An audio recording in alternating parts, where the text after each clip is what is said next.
seems like my husband has no interest in fixing the marriage, and I don't feel any support from the other couples. That was a big reason why I wanted to come here, because I wanted him to be held accountable for the things that he's done that are not okay. And maybe You know, when she said that I want him to be held accountable for the things that he's done that are not accounted for, hmm, that told me straight away. So you didn't come to therapy to fix the relationship or to, help the relationship progress. You came here just to get clarity. You came here for closure. I mean, listen, sometimes in life people do need closure to be able to move on. But at the same time, though, there's a lot of times in life that even when we do need closure, it doesn't mean that we're going to get the closure, especially if the person or the people that we need it from are no longer in our life. So really and truly, I think because of course, she has a child with him, and therefore, and she's also his manager. I'm pretty sure she still is his manager. I can understand seeing him every day and having to commute every day can make it challenging. And because he's obviously there in her life, well, then why should she get the closure that she desires so much? But at the same time, though, even if Biniyam didn't give her the closure, it doesn't mean it should be something that should stop her from progressing or growing in life in general. Anyway, do you see what I'm saying? So the moral of the story is, no one should have to rely on getting closure to be able to move on, because closure is never guaranteed.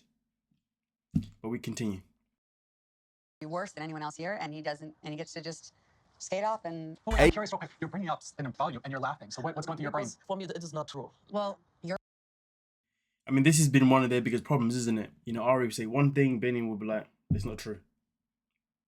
To be honest, for you would have thought by now she would have understood that any chance of trying to get whatever she wants to get out of Biniyam was nothing but a dead end, because he's a man that has never really cared enough to take things seriously enough to address things the way I guess Ari needs them to be addressed. I mean, listen, there is a strong chance where maybe, or possible chance where maybe, he has been innocent this whole time and he hasn't done none of the things that she thinks that he has done, but he probably has. Voice is yours to own, and you want to take accountability the way that feels right for you or feels good for you. There's no control. There's nothing, it's like what's inside of your control, right? Yeah. What can I control? Control that. What can I control? Let the rest go. See, that's a very good line, because that goes down to, or goes back to what I was saying before. You're not always going to get the closure, you know what I mean?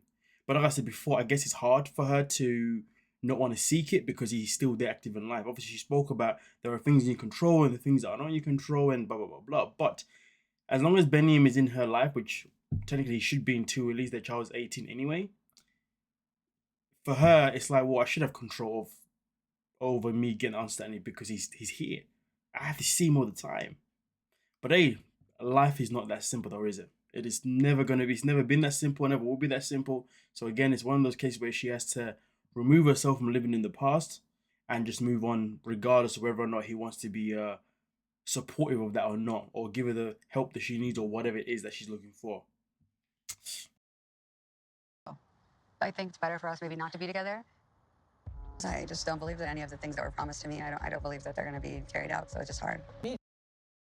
I mean, listen, it's a fair point, to finally get to that point. You'd be like, you know what, our relationship is done now.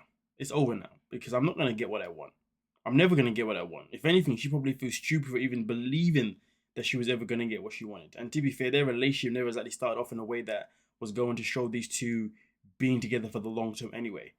Because they've had issues from the very beginning all up until now, and the progression that they've made from the beginning till now, yeah.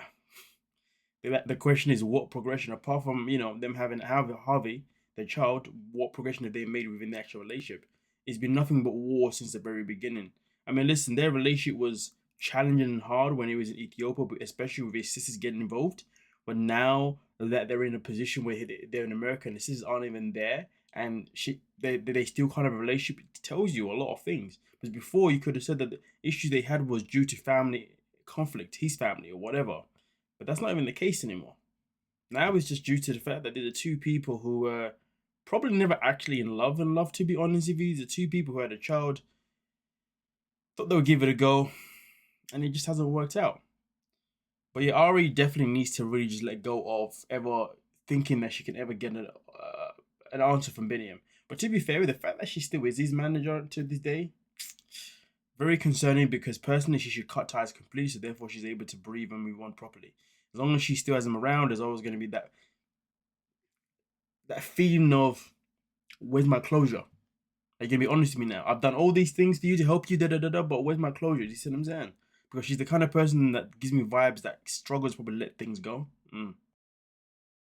Just okay, for me already just I'm done like an emotional level. I'm saying just what was like especially like romance connection already just for a long time. It's crazy though, because I feel like this is the only time he's been honest throughout the whole season.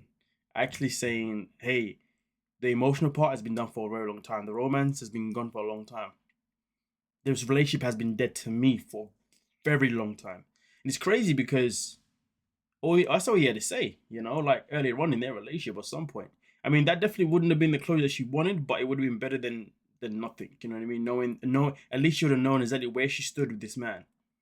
Because throughout the season, they made it seem as if this guy wasn't going to open himself up back to her unless she gave him the passwords. You know what I mean? And now he's saying, it's a bit like the whole situation with Gino last week, where Julia came out to say that apparently Gino told Brandon that even if Jasmine started to behave, he's still not going to sleep with her. He's still not going to do this with her. You know what I mean? It's just like a misleading game. Well, at least the truth has finally come out. I tried so hard to make a broken marriage work, and it's not working. I mean, listen, she can say, bro. I just think that people have to analyze though, when did your relationship actually go downhill? Was it before or after the marriage? Those are very key things that we all have to think about, you know what I mean? Because those things will make us understand whether or not if we should even marry that person in the first place. But of course, if you do marry that person and things do start to break down after marriage, there's the things also you got to now look at properly. I think one of the biggest issues that we find on this show is that a lot of these couples always want to battle their problems individually. It's not often or rare. I can't remember the last time I saw a couple battle things together. You know what I mean? Like, it's always a case of they're all battling things one-on-one. It's always like a challenge or a war between wife and husband. We've decided that we're going to be getting a divorce and we're leaving the resort. And I have mixed emotions. I mean, listen, music to their ears. I was saying music to my ears, but it's not music to my ears because their relationship doesn't, well, yeah, it doesn't affect my life any kind of way. But that's a good thing for them both. It's obviously what they needed. They need to obviously finally separate, go their own different ways. I don't know if the divorce has actually now been finalized, but this is where we are. Well, this is where they are, shall I say? And it is 1000% for the best.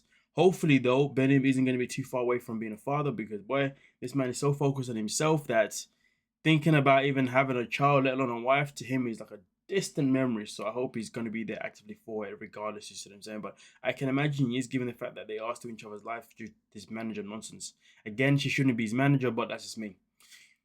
But then again, though, who's going to want to manage him? That's another question. And there's always people who want to manage people as long as they can bring in money. So yeah, money talks. Nonetheless, don't forget to like, subscribe, and of course, peace.